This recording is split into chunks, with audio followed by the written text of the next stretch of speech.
গোপাল ভাই, ও গোপাল ভাই, আছো নাকি? কি হলোটা কি? এত চেঁচাচ্ছ কেন? একটা বিহিত করো দাদা, আমাদেরকে যে ঠকিয়ে ফাঁকা করে দিল। কে ঠকালো? কিভাবে ঠকালো ব্যাপারটা তো বলবে। ওই হাটে যে মুদিখানার দোকানি আছে না, সে পয়সাও বেশি নেয় আর ওজনেও কম দেয়। তুমি এর একটা বিহিত করো ভাই। আচ্ছা, দেখি তাহলে।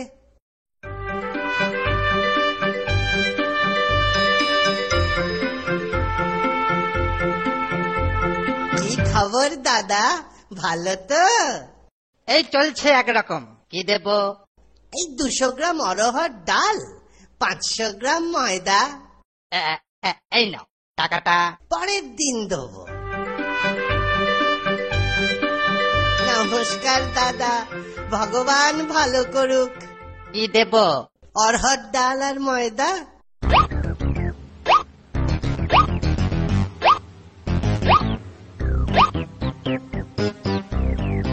টাকাটা পরের দিন নিশ্চয়ই দেব। দাও ময়দা দাও। এই নাও। এইবার টাকাটা দাও দেখি। আরে ব্যস্ত হচ্ছ কেন? আমি কি দেবো না বলেছি? আজকের দিনটা যাক, কালকে নিশ্চয়ই দিয়ে দেবো।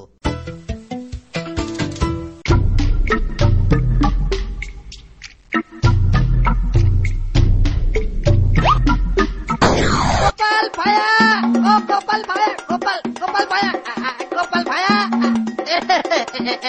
এই যে ভায়া, হাটে আসা হচ্ছিল বুঝি? বাজার করতে তো হাটেই আসে, মাঠে যায় নাকি? সে মাঠে ঘাটে যেখানেই যান, আমার বাকি টাকাটা। ঘাটে যাবার আগে নিশ্চয়ই দিয়ে যাব। হ্যাঁ, অমন তো অনেক শুনলুম। এখন বলো তো, দিচ্ছ কবে? বলছি তো দিয়ে দেবো।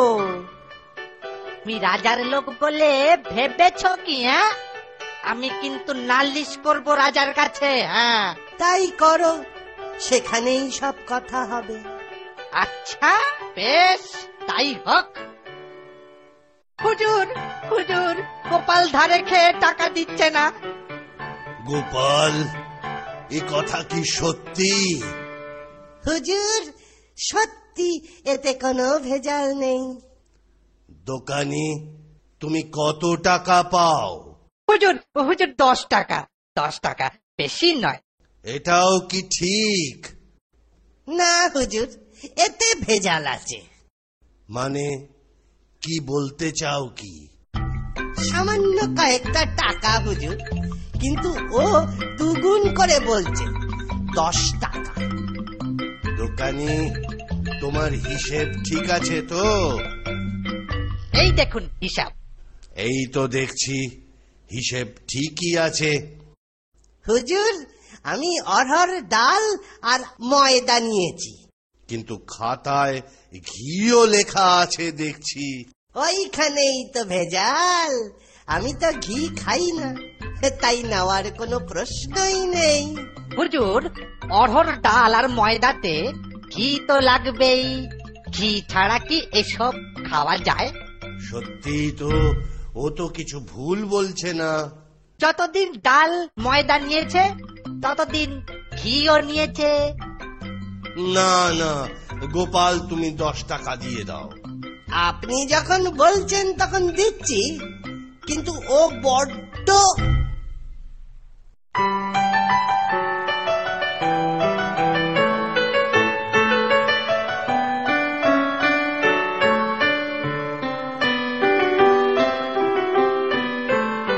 কি গো গোপাল, আখের ফলন তো ভালোই হয়েছে এবছর।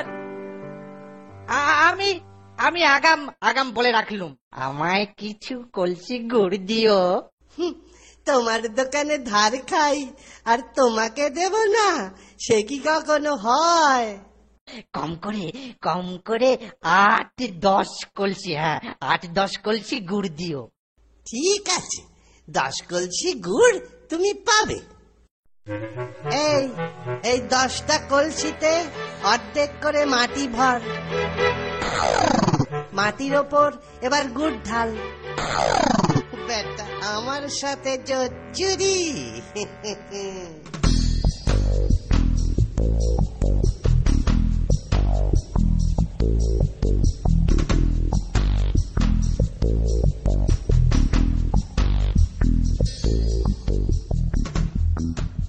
এই নাও তোমার 10 কলসি গুড়। দাও এবার টাকা দাও। পরে টাকাটা নিয়ে যেও। বাবা, আমি ধার করে খাই কিন্তু ধার দিই না। হয় টাকা দাও নয়তো এই কলসিটা ওটা। আহা আহা, চড়ছো কেন? এই নাও টাকা। তা গুড় ভালো তো? ভালো মানে 1 কলসি করে শেষ করবে আর 10 বার করে আমায় মনে করবে। চলি দাদা, পরে দেখা হবে।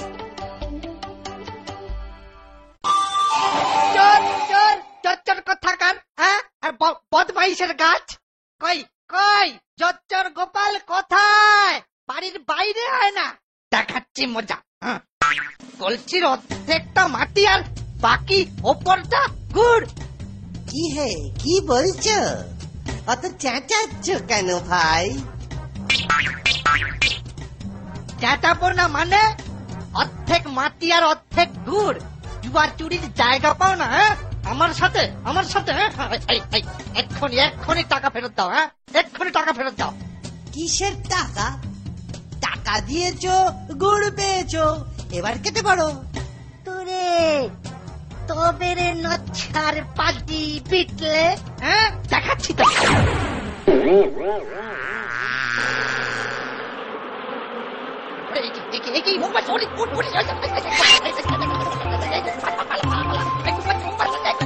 গোপাল টাকা নেবো, আমার টাকা নেব, আমার টাকা নিয়ে পালালো।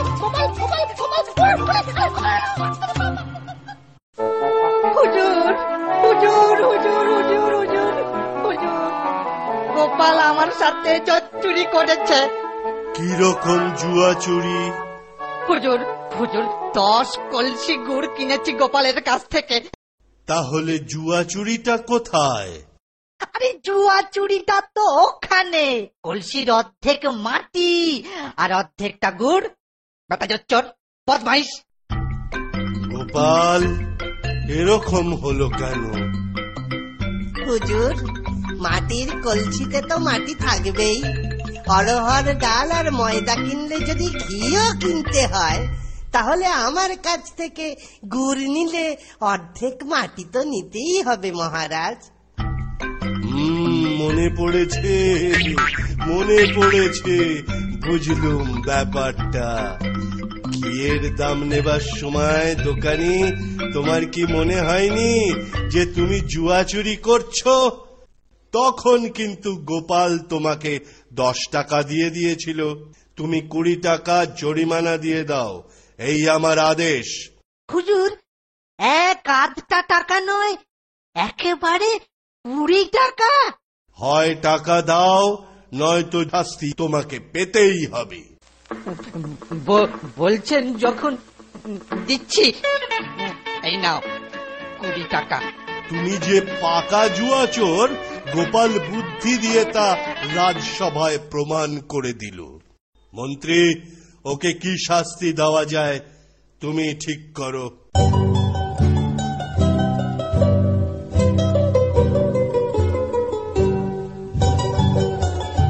কৃষ্ণনগরের লোক দেখুক জুয়া চোরের শাস্তি।